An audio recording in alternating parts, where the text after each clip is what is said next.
Hi student, कैसे हो? तो बेटा आज हमारा लेक्चर नंबर 13 है, जिसमें हम इलेक्ट्रिक फील्ड पढ़ेंगे। यानी ये हमारा नया टॉपिक है इलेक्ट्रिक फील्ड। क्या है?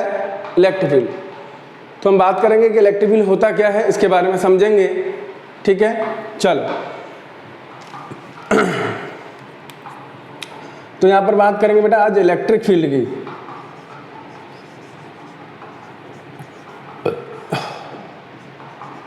यह है इलेक्ट्रिक फील्ड। इलेक्ट्रिक फील्ड क्या है?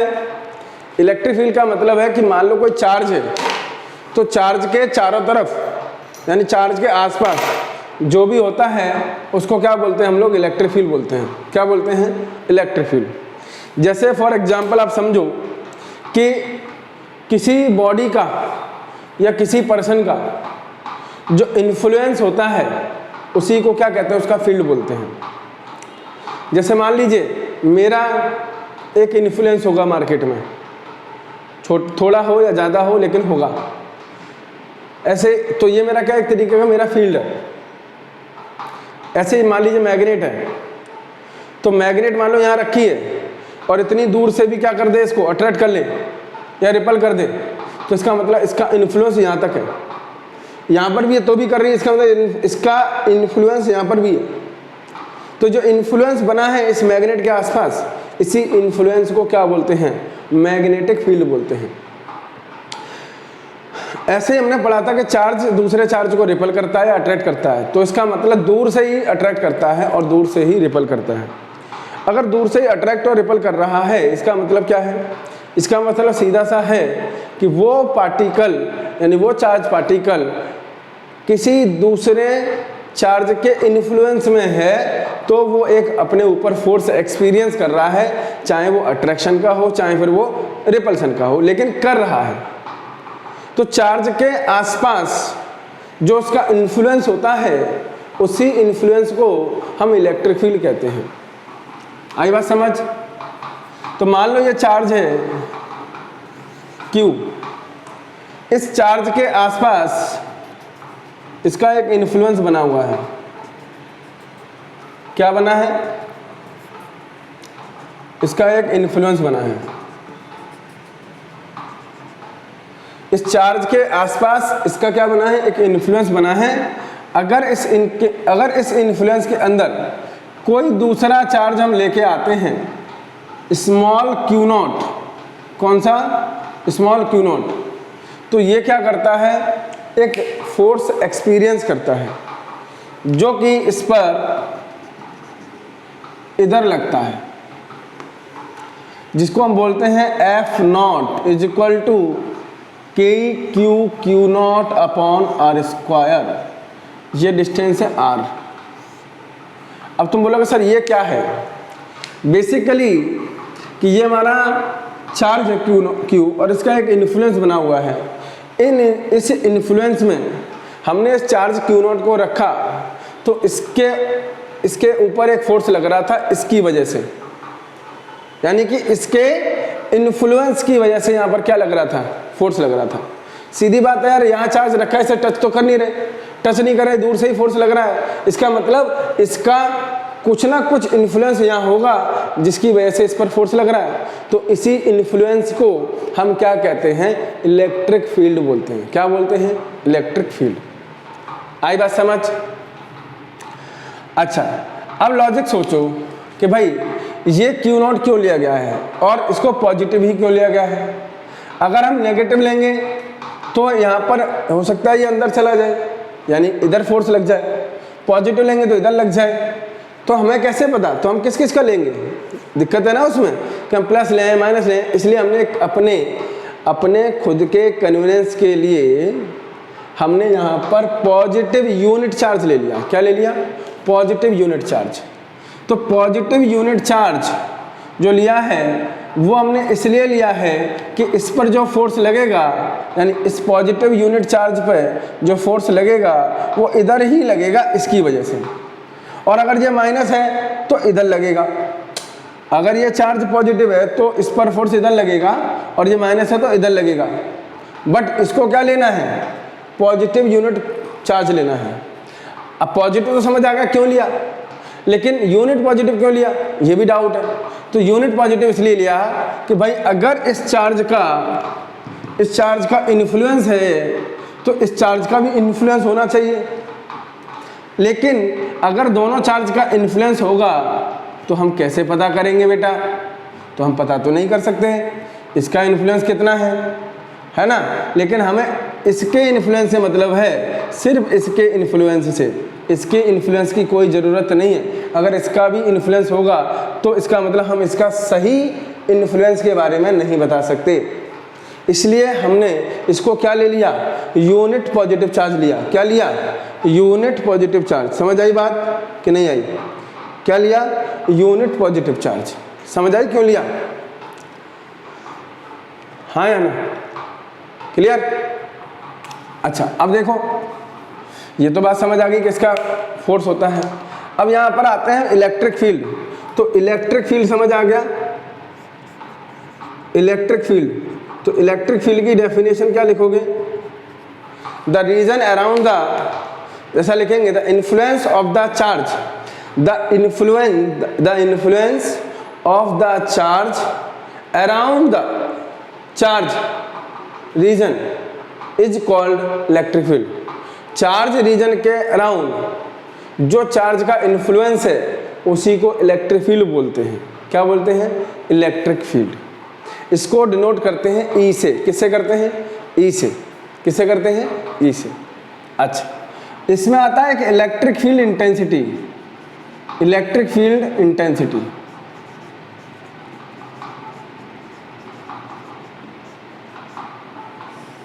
अब तुम कहोगे सर ये क्या चीज़ है, इसको ई से नोट करते हैं। ये इलेक्ट्रिक फील्ड इंटेंसिटी का मतलब क्या है, सोचो, थिंक अबाउट। मान लो इस पूरे रूम में मैं बहुत सारे चार्ज रख देता हूँ, बहुत सारे चार्ज रखे हुए हैं इस पूरे रूम में। अगर इस पूरे रूम में बहुत सारे चार्ज रखे हुए हैं तो उन सभी चार्ज की वजह से एक इलेक्ट्रिक फील्ड बन रहा होगा हर जगह पर।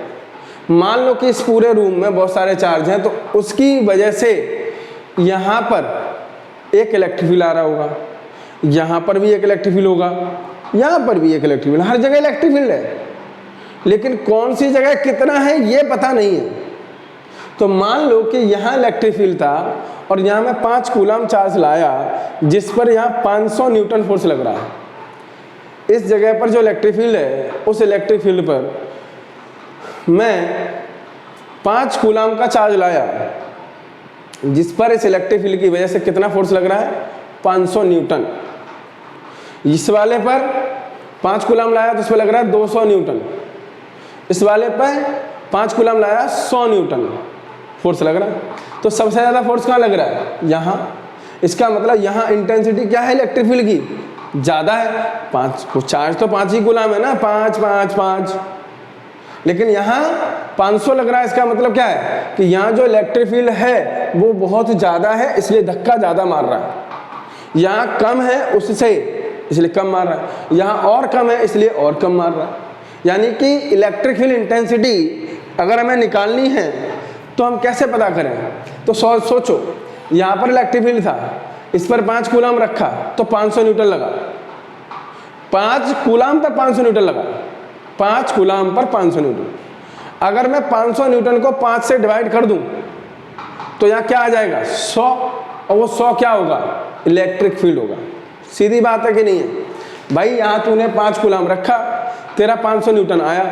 500 न्यूटन आया, इसका मतलब क्या है कि यहाँ पर जो चार्ज रखा गया है उस पर 500 न्यूटन का फोर्स लग रहा है इसके ऊपर। अगर मैं इसी चार्ज को 500 न्यूटन से डिवाइड कर दूं, समझे, यानी कि मैं 500 न्यूटन को, यानी 500 न्यूटन जो फोर्स आ रहा है उसी को 5 कूलम से डिवाइड कर दूं, तो 5 कूलम से डिवाइड करने के बाद यहाँ जो बचेगा वो क्या बचेगा, इलेक्ट्रिक फील्ड। लॉजिक सोचो कि भाई यहाँ चार्ज रखा तुमने 5 कूलम चार्ज रखा ना, 5 कूलम, तो 5 कूलम पर 500 लग रहा है। अब इसी 5 कूलम को, ठीक है, 500 से क्या कर दूं, 500 में क्या कर दूं, डिवाइड कर दूं, समझे। इसी जो ये 5 कूलम है ना, इस 5 कूलम से 500 को डिवाइड कर दूं, 500 को डिवाइड कर दूं, तो अब ये 5 कूलम तो कट गया, अब जो बचेगा वो क्या बचेगा, इलेक्ट्रिक फील्ड बचेगा। उसी को क्या कहते हैं हम लोग, इलेक्ट्रिक फील्ड इंटेंसिटी। तो यहाँ पर लिखेंगे द रेशियो ऑफ या the electric field, the electric force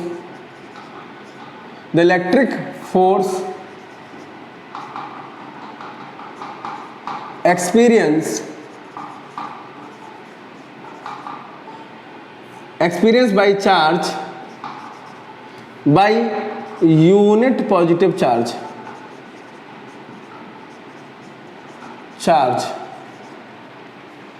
per unit,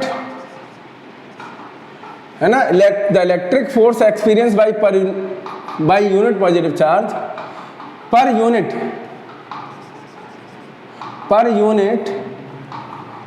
positive charge.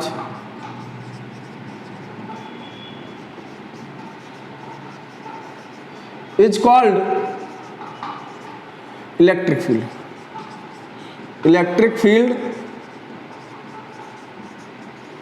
Intensity.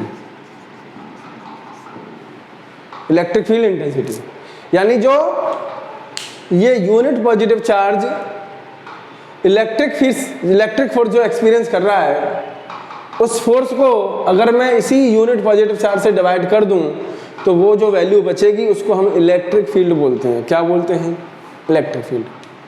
समझ आई बात? अच्छा, तो इलेक्ट्रिक फील्ड E बराबर फोर्स अपॉन क्यू नॉट। अब यहाँ पर एक दिक्कत ये है कि ये जो क्यू नॉट है ना वो यूनिट पॉजिटिव चार्ज है। यूनिट पॉजिटिव चार्ज मतलब क्यू नॉट जो आ रहा है वो 0 के आसपास है। तो यहाँ लिखेंगे electric field is equal to limit Q not tends to 0 F not upon Q not.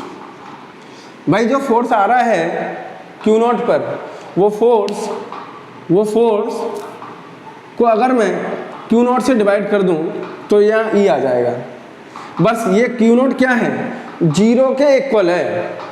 क्योंकि मैंने 0 बोला ना, 0 क्यों लिया, 0 या 1 हम क्यों ले रहे हैं, इसलिए ले रहे हैं क्योंकि इसका कोई और इसका भी इन्फ्लुएंस नहीं होना चाहिए। ये 0 इसलिए ले जा रहा है जिससे कि इसका भी कोई इन्फ्लुएंस नहीं हो। समझ आई बात? सिर्फ इसी का इन्फ्लुएंस हो, इसका ना हो, इसलिए टेंस टू 0 लिया गया, है ना। तो E limit Q not tends to 0 F not by Q not. तो दैट मीन्स E बराबर F not by Q not. तो E is equal to K Q not by R square by Q not. Q not से Q not चला गया तो electric field आ जाएगा K Q upon R square. यानी this is the electric field intensity at this point P। अगर ये P point है तो समझ आई बात कि नहीं आई? ठीक है, चलो इसका वेक्टर फॉर्म क्या है, इसका वेक्टर फॉर्म भी ले लेते हैं। E vector is equal to K Q upon R P O. ये O है, ये P है, तो एरो यहाँ लगेगा फाइनल माइनस इनिशियल। तो R P O vector square and R P O cap, ये वेक्टर फॉर्म आ गई। अच्छा, ये क्या है, वेक्टर क्वांटिटी है। वेक्टर क्वांटिटी है ना, तभी तो मैं कह पाए डायरेक्शन है कि नहीं है इलेक्ट्रिक फील्ड की। तो वेक्टर क्वांटिटी, तो इट इज वेक्टर क्वांटिटी।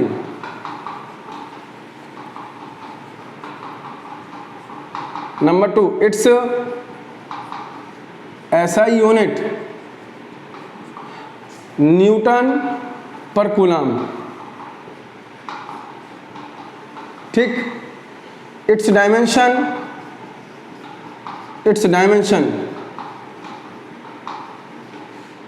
क्या होगी, M L T minus 2 divide by A T. तो आंसर आ जाएगा एम एल टी माइनस 3 हाँ भाई, t माइनस 3, t माइनस 3 और a की पावर -1, ये आ जाएगा। बोलो क्लियर। तो ये है इलेक्ट्रिक फील्ड की बात कि इलेक्ट्रिक फील्ड क्या है, किसी भी चार्ज के अराउंड। एकदम सिनेरियो बता देता हूँ छोटा सा संक्षिप्त में, समझें कि भाई कोई भी चार्ज है उसके आसपास जो इन्फ्लुएंस होता है उसे इलेक्ट्रिक फील्ड बोलते हैं। जितना इलेक्ट्रिक फील्ड होता है वो उसकी इंटेंसिटी होती है, यानी जितना वो फोर्स लगा रहा है किसी चार्ज पर, उसी की वजह से हमें पता चलता है कि इस पर इंटेंसिटी ज़्यादा है या कम है। लाइक मैंने बोला 500 कूलम, 200 कूलम, 100 कूलम, 100 न्यूटन। तो 500 न्यूटन का मतलब है वहाँ ज़्यादा इलेक्ट्रिक फील्ड इंटेंसिटी है, 200 न्यूटन पे कम है और 100 न्यूटन पर और कम है। बात समझे। तो मैंने वही बोला कि the electric force experience by the unit positive charge per unit positive charge is called the electric field intensity. मतलब उसी जो unit positive charge force experience कर रहा है उसी फोर्स को मैंने यूनिट पॉजिटिव चार्ज से डिवाइड कर दिया। तो यूनिट पॉजिटिव चार्ज क्या हो गया, खत्म हो लिए। देख, तो जो बचेगा वो क्या बचेगा, जो बचेगा वो क्या बचेगा, इसका इन्फ्लुएंस। तो इसके इन्फ्लुएंस को क्या बोलते हैं, इलेक्ट्रिक फील्ड। ये कौन सी क्वांटिटी है, वेक्टर क्वांटिटी। तो वेक्टर फॉर्म भी होनी चाहिए, समझ आया ना। हमें इस चार्ज की वजह से यहाँ निकालना है तो फाइनल माइनस से नीचे लिए हो जाएगा, काम खत्म। तो वेक्टर फॉर्म भी आ गई। क्लियर। अच्छा, अब बात करते हैं direction of electric field. Direction of electric field. तो डायरेक्शन ऑफ इलेक्ट्रिक फील्ड क्या है, डायरेक्शन ऑफ इलेक्ट्रिक फील्ड का मतलब है कि अगर पॉजिटिव चार्ज है, इफ पॉजिटिव चार्ज, तो आउटवर्ड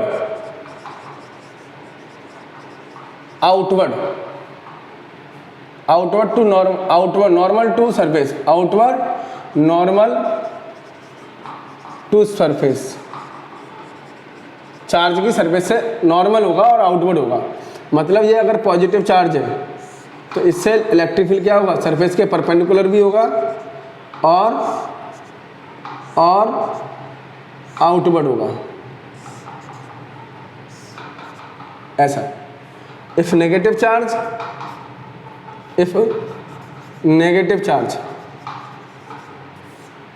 तो क्या होगा,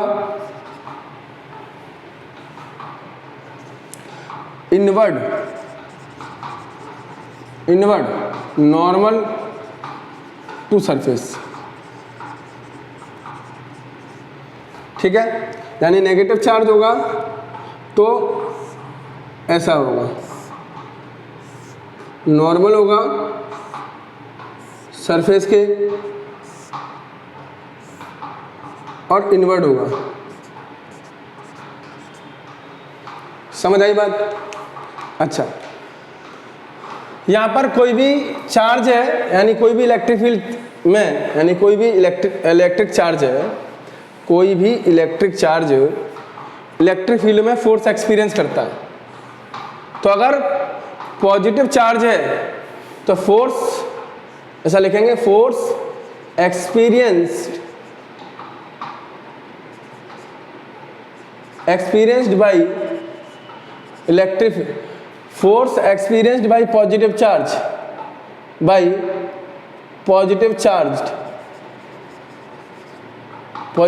in the direction of electric field, force experienced by positive charge in the direction of electric field। यानी कि अगर कोई भी चार्ज पार्टिकल इलेक्ट्रिक फील्ड में रखा हुआ है, पॉजिटिव चार्ज पार्टिकल, तो उस पर जो फोर्स लगेगा वो इलेक्ट्रिक फील्ड की डायरेक्शन में ही लगेगा। अगर नेगेटिव चार्ज रखा है, यानी फोर्स एक्सपीरियंस, अगर force experience by negative charge in the opposite direction of electric field, मतलब अगर यहाँ पर इलेक्ट्रिक फील्ड की डायरेक्शन अगर ये है और यहाँ नेगेटिव चार्ज है तो इस पर जो फोर्स लगेगा वो इधर लगेगा, यानी अपोजिट एक्सपीरियंस करेगा। बोलो क्लियर? तो ये कहानी आएगी इसकी। समझ आई बात कि नहीं आई? ठीक है बच्चों, चल अब आगे देखो।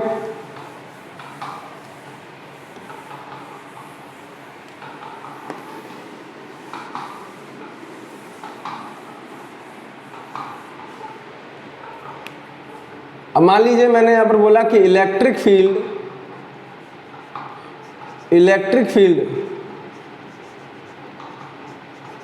ड्यू टू पॉइंट चार्ज की वजह से इलेक्ट्रिक फील्ड निकालना है। अगर मान लीजिए पॉइंट चार्ज है Q, तो इससे P पॉइंट पर इलेक्ट्रिक फील्ड निकालना है। तो आपको पता है कि इस पर डायरेक्शन किधर होगी, आउटवर्ड होगी, FE, यानी इलेक्ट्रिक फील्ड की डायरेक्शन इधर आएगी।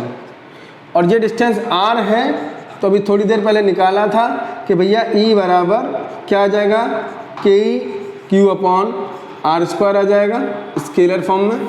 और वेक्टर फॉर्म में क्या आएगा, वेक्टर फॉर्म में आएगा E vector is equal to KQ/RPO vector and RPO cap. और इसमें ये रखना put with sign,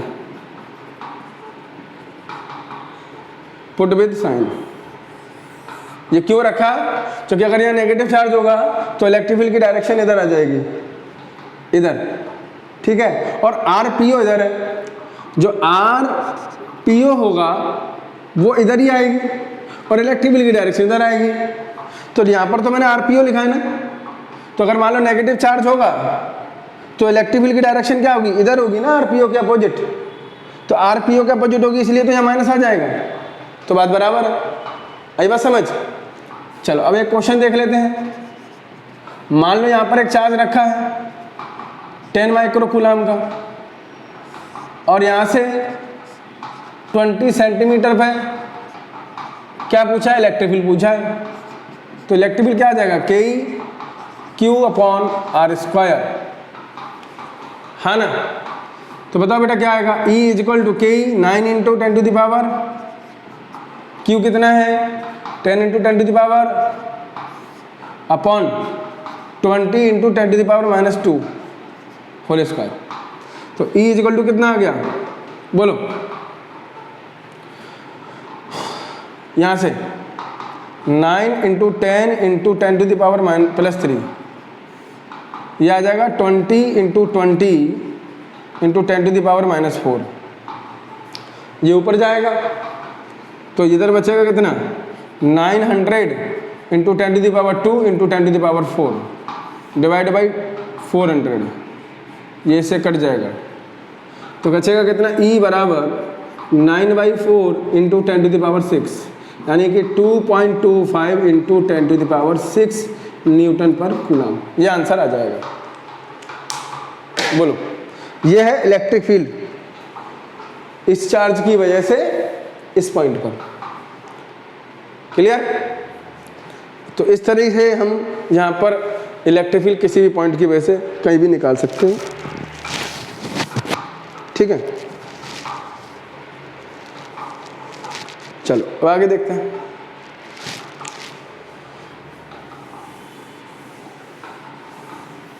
point charge की वजह से निकाल रहे हैं अभी तो क्वेश्चन हम।